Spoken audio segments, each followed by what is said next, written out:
குமாரன் பரிசுத்த ஆவியின் திரியேக ஆசீர்வாதம் நம் அனைவரையும் ஆசீர்வதித்து காப்பதாக. இன்றைய நாளின் சுற்ற சிந்தனைக்காக யோசுவா 4ஆம் அதிகாரம் 14வது வசனம். அந்நாளிலே கர்த்தர் யோசுவாவை சகல இஸ்ரவேலின் பார்வையிலே மேன்மைப்படுத்தினார். அவர்கள் மோசேக்கு பயந்து நடந்து போனது போல அவனுக்கும் அவன் உயிரோடு இருந்த நாளெல்லாம் பயந்து நடந்தார்கள். கர்த்தருக்குள் பிரியமான அன்பு இறை மக்களே, ஆண்டவராகிய கடவுள் நம்முடைய வாழ்க்கையை திருப்பி போடுகிற ஆண்டவராக இருக்கிறார். அநேகரால் வெறுக்கப்பட்டு, அநேகரால் நிந்திக்கப்பட்டு, அநேகரால் அவமானப்படுத்தப்பட்டு, உறவுகளால் வெளியிலே தள்ளப்பட்டாலும் நாம் உறவுகளோடு ஒட்டி இருக்கிற அந்த உறவிலும் நமக்கு நன்மதிப்பு இல்லாமல் வாழ்ந்த அந்த வாழ்க்கையிலும் ஆண்டவர் என்ன செய்கிறார்?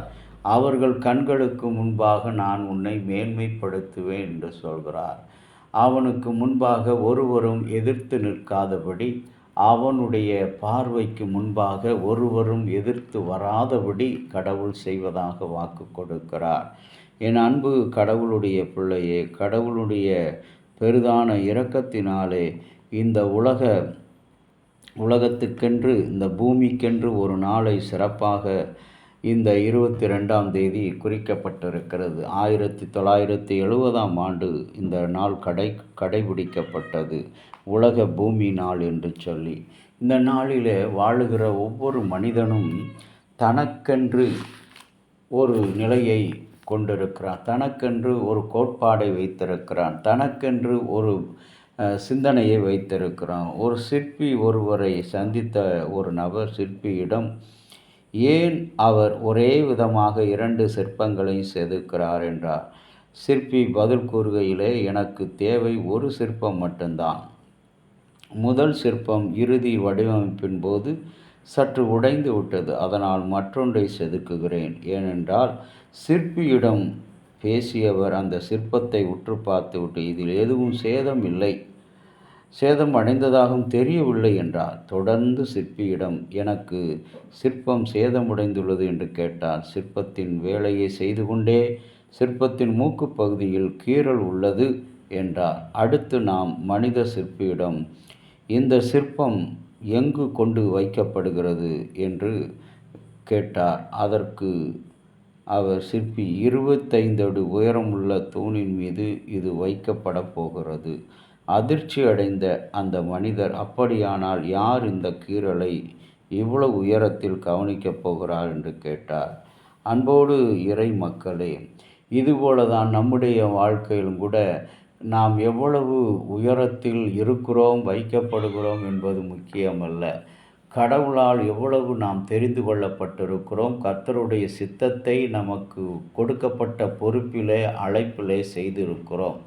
பிறருக்கு தீங்கு செய்யாத மனிதராக, பிறருக்கு வஞ்சகம் பேசாத மனிதராக, பிறருக்கு விரோதமாய் பொய் சாட்சி சொல்லாதவர்களாக, பிறருடைய வாழ்வை, ஆசாரியர்களுடைய வாழ்வை கெடுக்கின்ற மக்களாக இல்லாதபடி நாம் இந்த நாளிலே அழைக்கப்படுகிறோம். நோவா தேவனோடு சஞ்சரித்தான். ஆகவே கடவுளோடு சஞ்சரிக்கிற கர்த்தருடைய பிள்ளைகளை அவர் எல்லார் கண்களுக்கு முன்பாக நிச்சயமாக உயர்த்துவார். இதை கேட்டுக்கொண்டிருக்கிற அருமையான கர்த்தருடைய பிள்ளையே, உன்னுடைய வாழ்க்கையில் நீர் எங்கு ஒதுக்கப்பட்டிருக்கிறீரோ, நீர் எங்கு தள்ளப்பட்டு அந்த இடத்துல உன்னை ஒதுக்கியவர்களுக்கு முன்பாக, உன்னை தள்ளியவர்களுக்கு முன்பாக, உன்னை வெறுத்தவர்களுக்கு, அன்றைக்கு யோசேப்பு சகோதரால் வெறுக்கப்பட்ட இடத்துல அந்த 5 சகோதரர் மீண்டும் திரும்ப வந்து யோசேப்பினிடத்தில் கேட்டதை போல நாம் கடவுளால் உயர்த்தப்பட போகிறோம். அந்த உணர்வோடு இன்றைக்கு கர்த்தர் நம்மை சகல ஜனங்களின் மத்தியிலும் மேன்மையாக வைப்பேன் என்று வாக்கு கொடுக்கிறார்.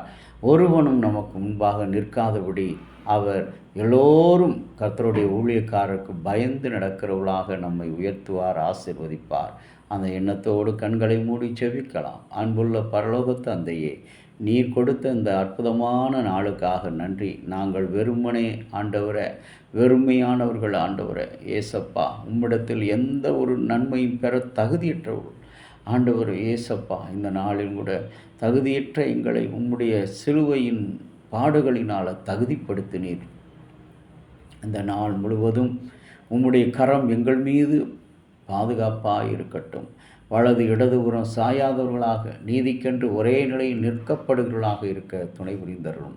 இறைமகன் இயேசுவின் வழியாக வேண்டிக் கொள்கிறோம் நல்ல பிதாவே, ஆமேன். தந்தையாகிய கடவுளின் அன்பும் மைந்தராகிய இயேசுவினுடைய அருளும் பரிசுத்த ஆவியினுடைய நல்ல உறவும் பாதுகாப்பு உங்கள் அனைவரோடு இருப்பதாக. ஆமேன்.